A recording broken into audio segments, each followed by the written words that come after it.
مشکلوں میں میرے خدا میری ہر قدم پر معاونت فرما۔ الحمدللہ رب العالمین والصلاة والسلام علی سید المرسلین اما بعد فاعوذ باللہ من الشیطان الرجیم بسم اللہ الرحمن الرحیم۔ الصلاة والسلام علیک یا رسول اللہ وعلی آلک واصحابک یا حبیب اللہ۔ الصلاة والسلام علیک یا نبی اللہ وعلی آلک واصحابک یا نور اللہ۔ ناظرین کرام، ایک مرتبہ پھر ہم اپنے پروگرام میں جس کا نام ہے آپ کے مسائل اور ان کا حل، آپ کو خوش آمدید کہتے ہیں۔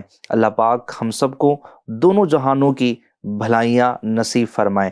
اس پروگرام میں ہم آپ کے سوالات کو شامل کریں گے۔ کچھ سوالات ہمارے پاس بھی موجود ہوتے ہیں، اور لاسٹ ایپیسوڈ میں ہم نے اذان کے متعلق بڑے ہی پیارے سوالات شامل کیے تھے اور مفتی صاحب کے ذریعے بڑے ہی پیارے جوابات دیے گئے تھے۔ اگر آپ بھی اپنے سوالات اس پروگرام میں شامل کرنا چاہتے ہیں، چاہے وہ طہارت کے متعلق ہو، عبادت کے متعلق ہو، معاملات کے متعلق ہو، اگر آپ کے بزنس کے متعلق آپ کچھ سوالات کرنا چاہتے ہیں تو وہ بھی آپ ہمیں بھیج سکتے ہیں۔ ممکنہ صورت میں انشاءاللہ آپ کے سوالات کو ہم شامل سلسلہ کرنے کی کوشش کریں گے۔ آئیے پروگرام میں سوالات کرنے سے پہلے اور مفتی صاحب کے جوابات سے پہلے درود پاک کی فضیلت سنتے چلیے۔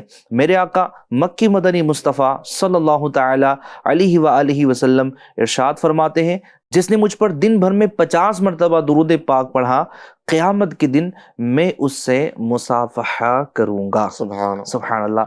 ایف جین چینل کے ناظرین، ہم میں سے کون نہیں چاہتا کہ قیامت کے دن پیارے آقا صلی اللہ تعالی علیہ وسلم ہمیں یہ سعادت عطا فرما دے۔ یقیناً ہر عاشق کے دل کی یہ خواہش ہوا کرتی ہیں، تو اس کا ایک بہترین ذریعہ یہی ہے کہ ہم دنیا میں رحمت والے آقا صلی اللہ تعالی علیہ وآلہ وسلم پر کثرت سے درود پاک پڑھنے کا معمول بنا لیں۔ تو آئیے ایک مرتبہ میرے ساتھ درود پاک پڑھ لیں۔ صلو علی الحبیب صلی اللہ علی محمد صلی اللہ تعالی علیہ وآلہ وسلم۔ مفتی صاحب، لاسٹ ایپیسوڈ میں ماشاءاللہ آپ نے اذان و اقامت کے متعلق بڑی پیاری رہنمائیاں عطا فرمائی تھی۔ چند ایک سوالات اور بھی ہیں، انشاءاللہ جنہوں نے وہ ایپیسوڈ نہیں دیکھا وہ بھی ایپیسوڈ دیکھ لیں گے، اور اس ایپیسوڈ کو بھی اگر یہ سن لیں گے تو انشاءاللہ اذان و اقامت کے متعلق بہترین رہنمائی آپ کی طرف سے جو مل رہی ہیں اس سے انشاءاللہ فائدہ اٹھانے میں کامیاب ہو جائیں گے۔ مفتی صاحب، بڑا ہی اہم سوال ہے، اور کہیں نہ کہیں لوگوں کے درمیان اس میں اختلاف بھی رہتا ہے، ایک کنفیوژن بھی رہتی ہے کہ درست کیا ہے۔ سوال یہ ہے کہ اقامت جب کہی جاتی ہے تو اقامت کے درمیان حی علی الصلاح پر کھڑا ہونا ہے یا حی علی الفلاح پر کھڑا ہونا ہے؟ ذرا آج یہ مسئلہ آپ کلیئر فرما دیجیے۔ ماشاءاللہ۔ ایک تو یہ کہ پہلے تو بہت سے لوگ اقامت جب ہوتی ہے تو کھڑے ہو جاتے ہیں، پہلے ہی کھڑے ہو پہلے ہی جاتے ہیں۔ کھڑے ہو جاتے ہیں۔ ٹھیک ہے، ایسا نہیں کرنا چاہیے۔ سنت یہ ہے کہ حی علی الفلاح پر کھڑے ہوں۔ احناف کے نزدیک اس بارے میں حکم یہ ہے کہ امام اور مقتدی جب مسجد میں موجود ہو تو اس صورت میں امام اور مقتدی سب حی علی الفلاح پر کھڑے ہوں، اور حی علی الفلاح پر کھڑے ہونا سنت ہے۔ اور یوں بھی ٹھیک ہے کہ حی علی الصلاح پر کھڑے ہونا شروع کر دیں اور حی علی الفلاح پر مکمل کھڑے ہو جائیں۔ تو یہ بہترین طریقہ یہی ہے۔ عالمگیری وغیرہ میں اور بھی دیگر فقہ کی کتابوں میں یہی لکھا ہوا ہے، صحیح۔ اسی پر عمل کرنا چاہیے، اور یہ اہل سنت کا معمول بھی ہے ہمارے یہاں، ہمارے دیار میں، ماشاءاللہ۔ تو اس لیے اس کا خاص خیال رکھنا چاہیے۔ تو یہی سنت مستحبہ ہے، جی۔ اسی پر عمل ہونا چاہیے۔ اچھا مفتی صاحب، بعض اوقات لوگ یہ سوال کرتے بھی ہیں، میں یہاں پر بھی سوال ایڈ کر لیتا ہوں، کہ کوئی شخص مسجد میں یا مسجد کے باہر ہی کھڑا تھا، وہ اس وقت جو ہے وہاں پہنچا کہ جب اقامت شروع ہو چکی تھی، تو اس کے لیے کیا حکم ہے؟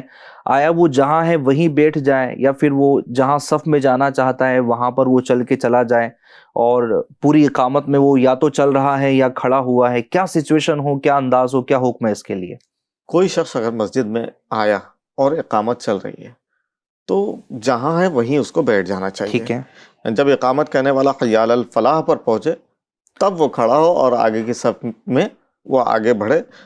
جو لوگ مسجد میں موجود ہیں وہ بھی بیٹھے رہیں، جو باہر سے آ رہے ہیں وہ بھی آ کر فوراً ہی بیٹھ جائے، جہاں جگہ ملے وہیں بیٹھ جائے، ایسا نہیں کہ چلتے چلتے آگے جا کر پھر بیٹھیں، ایسا نہیں کرنا چاہیے. یعنی بڑی بھی اگر مساجد ہے مفتی صاحب، بعض اوقات پہلے صف میں آنا اور گیٹ میں انٹری کرنا، جہاں مسجد ہے، مسجد کا جو حصہ ہے وہ کافی بڑی مساجد ہے، تو وہاں کے لیے بھی یہی حکم ہے؟ مسجد میں داخل ہو گئے اب بیٹھ جائیں. ٹھیک ہے، ماشاءاللہ، بڑی ہی پیاری رہنمائی ہے.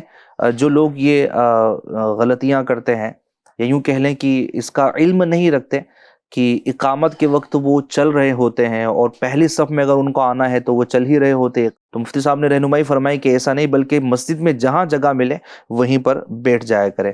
مفتی صاحب ایک اور سوال، وہ یہ کہ اقامت کا جواب دینے کا طریقہ کیا ہے، اور ساتھ میں یہ بھی آپ ارشاد فرما دیں کہ اذان کا جواب دینے کا طریقہ کیا ہے؟ مؤذن جو کہے وہی آپ بھی کہتے جائیے. ٹھیک ہے، حی علی الصلاح اور حی علی الفلاح کے جواب میں چاروں بار کہنا ہے لا حول ولا قوت الا باللہ. ٹھیک ہے، اور بہتر یہ ہے کہ جواب میں مثلا حی علی الصلاح بھی کہے اور لا حول ولا قوت الا باللہ بھی پڑھے.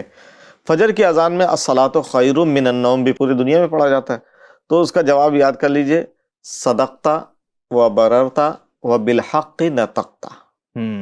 صدقتا و بررتا و بالحق نطقتا، یعنی اس کا ترجمہ یہ ہے کہ تو سچا اور نیکوکار ہے اور تو نے حق کہا.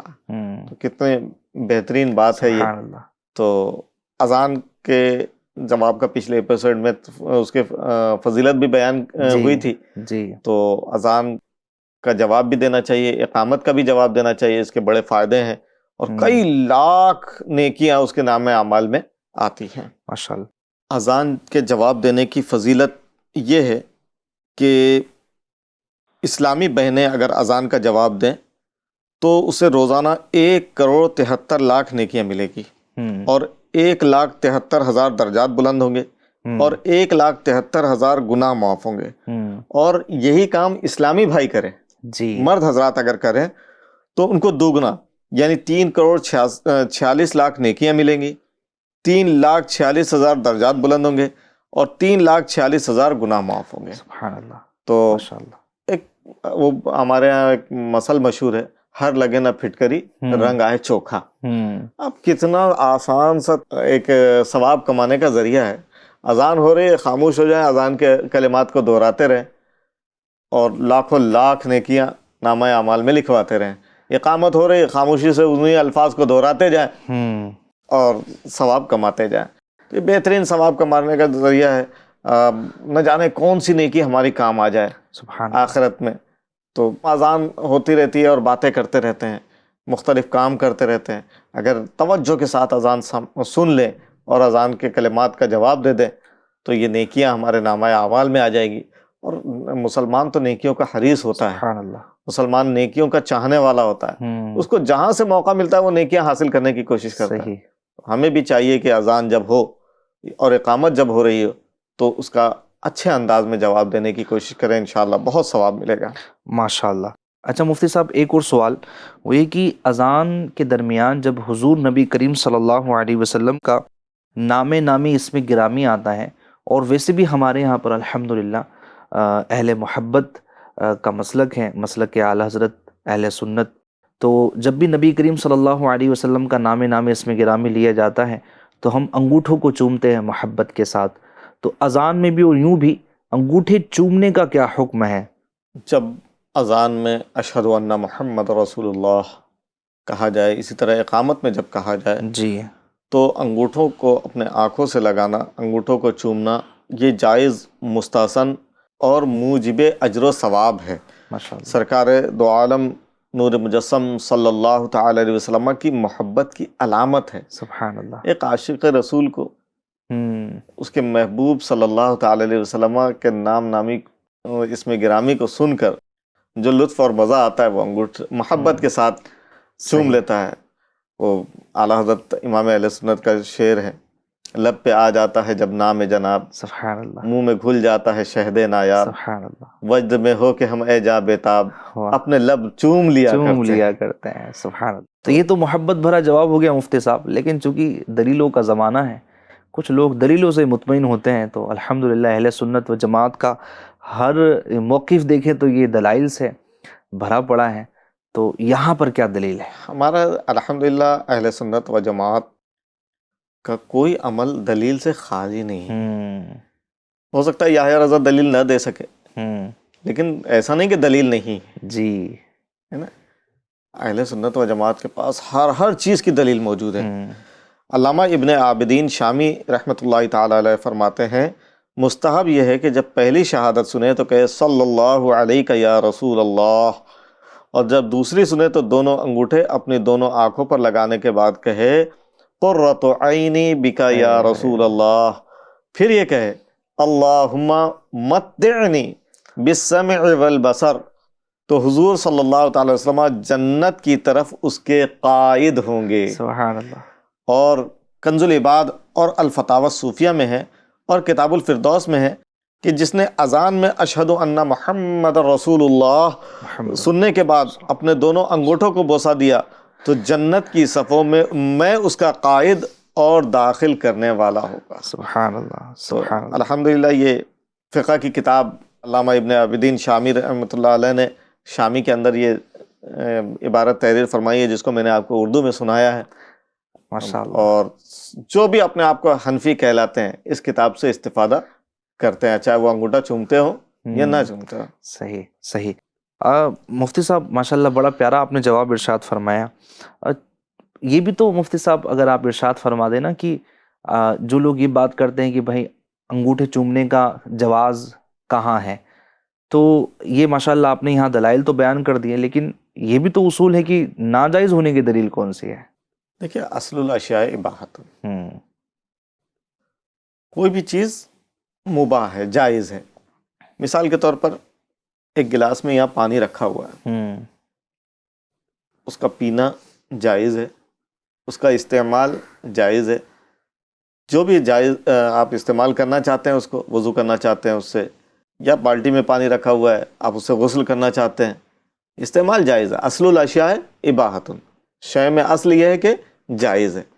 اب ناجائز ہونے کے لیے دلیل چاہیے، جائز ہونے کے لیے کسی دلیل کی حاجت نہیں ہے۔ حاجت نہیں ہے۔ تو یہاں محبوب کے عشق میں کوئی انگوٹھا چوم رہا، اب جائز ہے بھائی، ناجائز آپ نے کہا تو آپ کو دلیل دیجیے، دلیل آپ کے ذمہ ہے۔ آپ کے ذمہ ہے۔ صحیح صحیح۔ تو الحمدللہ اہل سنت و جماعت شریعت مطہرہ کے مطابق ہی عمل کرتے ہیں۔ اچھا یہ مفتی صاحب یہ بات بھی تو ہے نا کہ دلیل یہاں پر مانگی جا رہی ہے، وہاں جہاں حضور نبی کریم صلی اللہ علیہ وسلم کی محبت میں چوما جا رہا ہے، تو چومنا تو اور بندہ اور بھی جگہ تو چوم رہا ہوتا ہے نا، بچے کو چوم رہا ہے، کئی چیزوں کو چوم رہا ہے، جہاں نہیں چومنا ہے وہاں بھی چوم رہا ہے۔ سوال یہیں پہ جہاں آگے چومنا ہے، جہاں محبت میں چوما جا رہا ہے، سوال وہیں پیدا ہو رہا ہے۔ محبت میں آدمی مختلف جگہوں پہ چومتا ہے، جی کعبہ شریف جا رہا ہے، حجر اسود کو چوم رہا ہے، وہاں شرک نہیں ہو رہا ہے، وہاں گناہ نہیں ہو رہا ہے۔ صحیح صحیح، بڑا پیارا جواب۔ تو نبی کریم صلی اللہ علیہ وسلم کے محبت میں انگوٹھوں کو چومنا، اور یہ اس کیفیت میں چومے گا تو انشاءاللہ محبت میں اضافہ ہوگا کہ میں اپنے پیارے آقا صلی اللہ علیہ وسلم کے نام کے ساتھ اپنے لبوں کو بوسہ دے رہا ہوں۔ ایک مزہ ہے اس میں ایف جی این چینل کے ناظرین، اور یہ یقیناً مزہ انہی کے مقدر میں ہے جو نبی کریم صلی اللہ علیہ وسلم سے حقیقی اور سچی محبت کرتے ہیں۔ اچھا مفتی صاحب آپ نے ماشاءاللہ یہاں پر ابن عابدین شامی رحمۃ اللہ تعالی علیہ کی کتاب کے حوالے سے یہاں پر حوالہ دیا، تو اب یہ بھی آتا ہے نا کہ چلیں یہ تو بڑے بعد کے عالم دین ہے اور یہ تو آپ نے جو ہے دلیل دی ہے، لیکن اس کے علاوہ کیا صحابہ اکرام نے یہ عمل کیا ہے؟ تو بعض اوقات یہ بھی سوال ہوتا ہے کہ چلیں یہ فضیلت تو ہے لیکن صحابہ کے عمل سے ثابت کر کے بتاؤ۔ اعلیٰ حضرت امام اہل سنت مجدد دین و ملت، امام عشق و محبت، امام احمد رضا خان علیہ رحمت و رضوان نے مسند الفردوس کے حوالے سے ارشاد فرمایا ہے کہ حضرت سیدنا ابو بکر صدیق رضی اللہ تعالیٰ عنہ سے مروی ہے، حضرت ابو بکر صدیق رضی اللہ تعالیٰ عنہ نے مؤذن کو اشہد ان محمد رسول اللہ کہتے سنا، یہ دعا پڑھی اور دونوں کلمے کے انگلیوں سے پورے کے جانب زیری نچلے حصے کو اسے چوم کر آنکھوں سے لگائے۔ اس پر حضور انور صلی اللہ تعالی علیہ وسلم نے فرمایا جو ایسا کرے جیسا میرے پیارے نے کیا، یعنی حضرت صدیق اکبر نے کیا، اس کے لیے میری شفاعت حلال ہے۔ سبحان اللہ۔ میں نے جیسا کہ عرض کیا نا کہ اہل سنت جو بھی مسئلہ اخذ کرتے ہیں وہ قرآن حدیث دلائل شرعیہ کی روشنی میں کرتے ہیں۔ تو یہاں بھی حضرت سیدنا صدیق اکبر رضی اللہ تعالیٰ عنہ کے یہ عمل سے اور یہ باتیں ثابت ہوئی ہیں کہ حضرت صدیق اکبر رضی اللہ تعالیٰ نے یہ عمل کیا اور اس پیاری ادا کو آج الحمدللہ ادا کرتے ہیں۔ اعلیٰ حضرت امام علیہ سنت کا اس سلسلے میں ایک بڑا ہی بہترین رسالہ ہے، اس کا بھی مطالعہ کریں گے تو انشاءاللہ بہت فائدہ ہوگا انشاءاللہ۔ ماشاءاللہ۔ اچھا مفتی صاحب، اور بھی کچھ سوالات جو ہمارے ناظرین کے ذہن میں ہوتے ہیں اذان کے متعلق، وہ آپ سے پوچھنا ہے۔ یہ ہے کہ عموماً ماشاءاللہ کئی محلوں میں ایسا بھی ہوتا ہے کہ کئی ساری مساجدیں ہوتی ہیں، یا اب تو لاؤڈ اسپیکر چونکہ اذان میں یوز کیے جاتے ہیں، تو دور کی جو مساجدیں ہوتی ہیں قریبی محلوں کی، وہاں کی بھی اذانیں آتی ہیں، تو یہ غلط فہمی، یہ کنفیوژن رہتی ہے، سمجھ لیجئے کہ کیا ساری ہی اذانوں کا جواب دینا ہے؟ کیا دیا جا سکتا ہے جو دینا چاہے وہ؟ پہلی بات تو یہ۔ دوسری بات یہ ہے کہ کون سی مسجد کی اذان وہ کہہ لے تو کافی ہو جائیں گی؟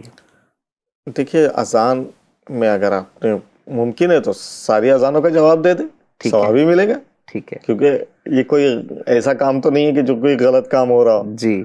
البتہ یہ کہ چند اذانیں ہو رہی ہیں تو اس پر پہلی ہی اذان کا جواب ہے، اور بہتر یہ ہے کہ سب اذان کا جواب دے، لیکن پہلی اذان کا جو جواب دے دیا تو اب اگر دیگر اذانیں ہو رہی ہیں تو اس پر دیگر اذانوں کی جواب دینا ضروری نہیں ہے۔ صحیح۔ اچھا مفتی صاحب، کوئی شخص کھانا کھا رہا ہے اور اذان شروع ہو گئی، تو کھانا کھانا بند کر دینا ہے یا پھر کھانا کنٹینیو کر سکتے ہیں؟ اگر کوئی شخص کھانا کھا رہا ہے تو اور اذان شروع ہو گئی تو وہ کھانے کو کنٹینیو کر سکتا ہے، یعنی کھانے کو لگاتار وہ کھا سکتا ہے۔ ہمارے بزرگان دین کا طرز عمل البتہ یہ ہوتا تھا کہ اگر وہ منہ پر نوالا قریب گیا اور اذان کی آواز آ گئی، نوالا رکھ دیتے تھے۔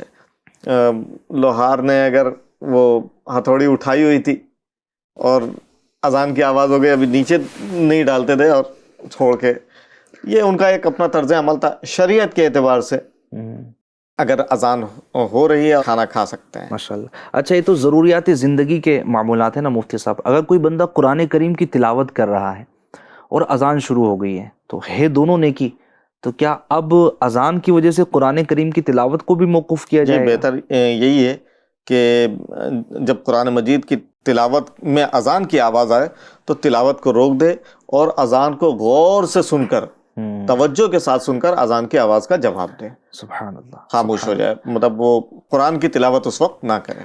سبحان اللہ۔ ایوزین چینل کے ناظرین، یہاں میں آپ کو یہ عرض کرنا چاہوں گا کہ آپ دیکھیں کہ اذان کی اہمیت اتنی ہے کہ اگر کوئی قرآن کریم کی تلاوت کر رہا ہے تو وہ اس وقت تلاوت کو موقوف کر دیں تاکہ وہ توجہ کے ساتھ اذان کا جواب دے دیں۔ اب جو لوگ، ایک زمانہ تھا مفتی صاحب کی، یعنی بڑا معیوب سمجھا جاتا تھا گفتگو کرنا، بچے پہ اذان ہو رہی ہیں، اور ٹی ویاں یعنی چلتی بھی تھی تو بند ہو جاتی تھی، لیکن اب یہ حالات بدلتے جا رہے ہیں، ٹی ویاں چل رہی ہیں، بچے ویڈیو گیمز میں لگے ہوئے ہیں، اور یہ ساری چیزیں ہو رہی ہیں، تو ہمیں اور زیادہ توجہ کرنی چاہیے اپنے گھروں میں۔ اگر اس طرح کے حالات اور معاملات ہیں تو ہمیں درست کرنے کی حاجت ہے، تاکہ ہم بھی اور ہمارے گھر کے افراد بھی اذان کا جواب دینے میں جو نیکیاں ہیں وہ کمانے میں کامیاب ہو سکیں۔ پہلے یہ ہوتا تھا ندیم بھائی کہ مسلمان تو مسلمان، جو دوسرے لوگ ہوتے تھے نا، اذان سن کر وہ بھی متوجہ ہو جاتے تھے، خاموش ہو جاتے تھے۔ کیا بات ہے۔ اور جیسے کوئی کام کرتا ہوتا تو بولتے تھے یار اذان ہو رہی ہے، اور گھر کی بڑی بوڑھی عورتیں، دیگر لوگ سارے کام کاج موقوف کر کے اذان سننا کرتے تھے۔